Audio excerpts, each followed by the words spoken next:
Mr. Chairman, mine is real simple, but I think it's appropriate that it be addressed. My initiative is that all people that are using bicycles on state and federal highways need to have a driver's license. They need to have their bicycles registered. They need to have liability insurance, and they need to pay property tax on it. And of course, I would probably put a limit that you have to be 18 years or older for this to apply. But my concerns are, and I ran into this when I actually went down to the coast and bought a golf cart. It's kind of what made me think about it, because when you buy a golf cart, you can buy them that have 2 or 3 different legal capabilities. One says that it's beach legal, which means you can ride it on the side streets up and down, but you don't have to carry insurance, and it doesn't have to be licensed. But if you want to be able to cross a state highway, I'm not talking about ride up and down a highway that's 55 miles an hour, but if you want to cross that state highway, you have to have what's known as a LSV,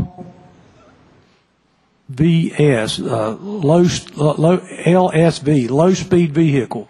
You have to put a tag on it. It has to be inspected. It has to have seat belts. It has to have lights. It has to have turn signals.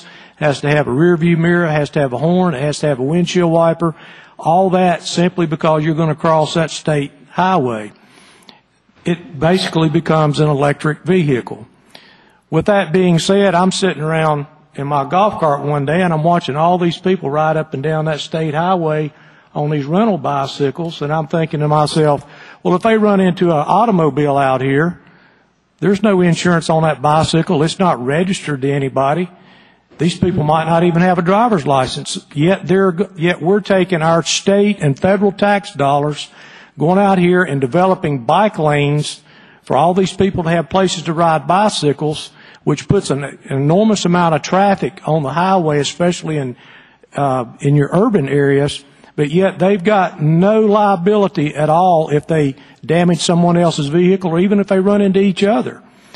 I just don't see the logic behind taking federal and state tax dollars to develop these highways and then not requiring those people on those highways to abide by the same rules that the motor vehicles do. I don't understand it. If I've got to do that for a golf cart, why shouldn't these people with bicycles that are going out here spending thousands of dollars to have a custom-made bicycle, they're not paying taxes on it, they're not paying any highway use tax because they're not buying any gasoline. So I think it only makes sense that it be registered, number one, so in case it's stolen, if it's retrieved, they'll know whose it is. Number two, so that in case I pull up to a stoplight and I stop and I watch the guy on the bicycle run through the red light, keep going, he should be held to the same law-abiding laws that the motorized vehicles are as they are on a bicycle. If he doesn't have a driver's license, he's got no penalty. If the policeman pulls him over, what's he going to do? Nothing, because he doesn't have a driver's license. I think these dollars being spent to provide bike lanes, then they should step up and have the same requirements as motor vehicles. I don't think that's too much to ask. If they don't want to do that, then let's not build the bike lanes. Let's not put that additional traffic in jeopardy with the people that are driving motor vehicles. So that's my proposal. Commissioners, in considering all of these requests, I hope you'll keep in mind that these are only goals that we've presented to the legislative arm of the NCACC. They will have a steering committee to take each goal. They'll analyze every aspect of it. I may agree with the part that deals with the motorized bikes and the mopeds.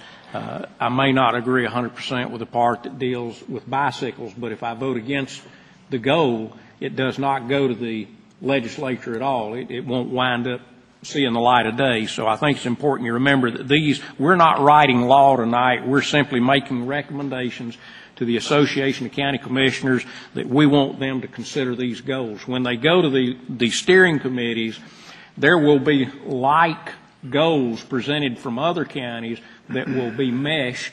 Some language will be pulled out, other language will be added, but what comes before the association would be a goal that took all of those goals and put them together. So I just hope you understand that. So I'll make a motion that we accept this goal. I do have a question. The last part. See if we get a second first. Second. Okay, discussion. The last sentence says these requirements should apply to any other slow-moving motorized vehicles. Explain. What that means is, like it spells out, mopeds. If you have golf cart. If you have a bicycle that has a gasoline engine on it, it's a slow-moving vehicle. But you could argue, well, it's gasoline powered. It doesn't meet the requirements of a bicycle. So slow-moving vehicles would incorporate anything that's not put out by a car manufacturer. Would this include farm implements? No, farm implements are already exempt.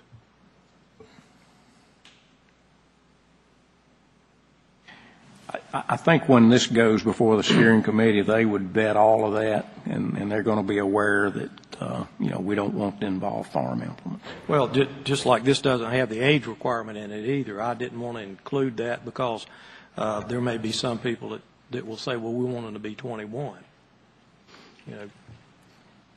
Out in the western part of the county, for example, while there may not be any bike lanes per se, the state roads are heavily used on weekends by bike clubs coming in and out of Charlotte.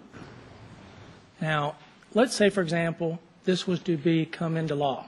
Then, of course, it applied for all the counties in the state. I'm just wondering if this is not going to put an undue burden on those bicycle riders, because out in the western part of the county, it was an issue at first. Several years ago, the citizens were like, on a given Saturday, not 5 bicyclists, not 10. We're talking 100 or more. These are not local goals, they're statewide. I understand that.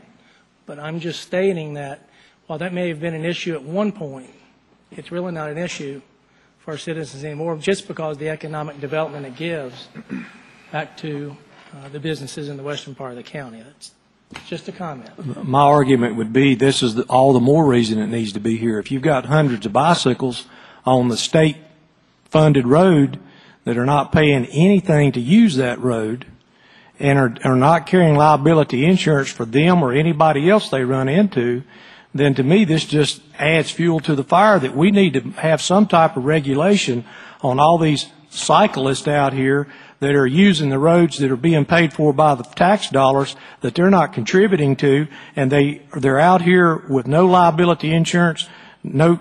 Some of them certainly have a driver's license, but nobody is having to carry a driver's license, yet they're using the same roads that the motor vehicles do. So if they're going to be on the same surface that the motor vehicles use, then they need to be held to the same standards as the motor vehicles are. I mean, it's not fair for you to have a $5,000 bicycle out here on the weekends riding it around, and then you ride in and complain about potholes in the road.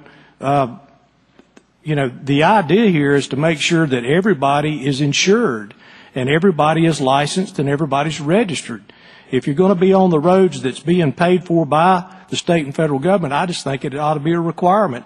Once you reach an age of where you have the availability to either drive a motorized vehicle or until you reach that age, then you can ride your bicycle on the road without any of these requirements. There's no age, if someone's riding through their cul-de-sac, that's a street. I mean, is this going to apply to everyone? No, if you're a high school student riding your bike to school, or if you're, 10 years old riding around the neighborhood, that's not what this is about. I'm simply saying for those people that want to get out here on the weekend and do a 100-mile bike run, for 100 miles, they're endangering everybody that comes in close proximity because they have no insurance. They don't have their bicycle registered, so if there's an accident, we don't know whose it is. We don't know whose it belongs to if it's stolen. At least when the police recover it, it can be identified, returned to its owner. And then the fact that they're using the highways but paying nothing as far as property tax or gasoline tax to use that highway that's having to be provided by the taxpayers. I'm simply trying to put them in the same condition that all motorized vehicle drivers are having to put in right now. For example, if I'm parked at this light and a bicyclist runs in the side of my car by accident, I have to pay for it because he doesn't have any insurance. And I don't think that's fair. I think if they're going to be on the same thoroughfare, they need to have the same requirements as everybody else on that thoroughfare. So you would have, so if I'm going to buy bikes for my kids, I mean, how would you, they'd have to get a tag to ride on the road then, I guess? Is that what this is? No. If it's for your children, until, you're buying a bicycle for hobby, sport, whatever you want to call it. Yeah. I mean, if you go out here to Walmart, buy your 3 children 3 bicycles, I'm not saying, they're probably going to be small bicycles. I wouldn't think that you'd need to register unless you wanted to register it just in case it got stolen. But I'm simply saying if you're going to go out here and buy yourself a custom bicycle that's probably several $1,000s and your intent is to ride it on the weekends and ride from here to the mountains and back, then you need to have that bike registered. It needs to have insurance on it. You need to have a valid driver's license so that you know the rules of the road, and you need to have liability insurance on it in case you run into somebody. Mm-hmm. Well, I mean, I do have concerns because some people to get a bike because they can't get anything else. They can't afford a car and it's too far to walk. But since we're only sending this up there for them to study, and they're going to get hundreds of these things to study, we're just asking them to study the issue, and we're not telling them. Well, what keys it for me, Commissioner Caskey, is the fact that we're taking federal money and state dollars and building bike lanes. Mm-hmm. I mean, we're encouraging the use of bicycles. So if we're going to encourage the use of the bicycle, then we need to make sure that they are covered with insurance so that in case they damage another bicycle or another vehicle, there's a way for that to be handled. What we're doing right now is encouraging all these people to get on the highways with their bicycles but not have anything in case they damage people's property. And I think it's only fair that if you're going to be out on the thoroughfare, that you know the rules of the road, which would be shown by the fact you have a valid driver's license. The legislature looked at something dealing with this as far as mopeds and so forth in the last session. I don't think it got enough traction to move forward, but I'm sure they'll be looking at that part of it in the next session, and that's the part that I definitely do agree with. This is only a recommendation. It's going to go to a steering committee. I'm sure they're going to tear it apart. They may leave bicycles completely out and go back after mopeds. That might be the recommendation that comes out of the Association of County Commissioners. I don't know, but I'm in favor of part of it. I've got some questions, like several others, about part of it. But this is only a goal that we're setting for them to look at. If we don't send them anything, they don't look at it at all. Well, I wouldn't be willing to vote yes to enact this kind of rule, at least right now. But as far as it being vetted by the probably either Justice and Public Safety Committee or General Government Committee, I don't have a problem with them looking at the idea. We have a motion and a second. All those in favor say aye. Aye. Any opposed? No. 4-1.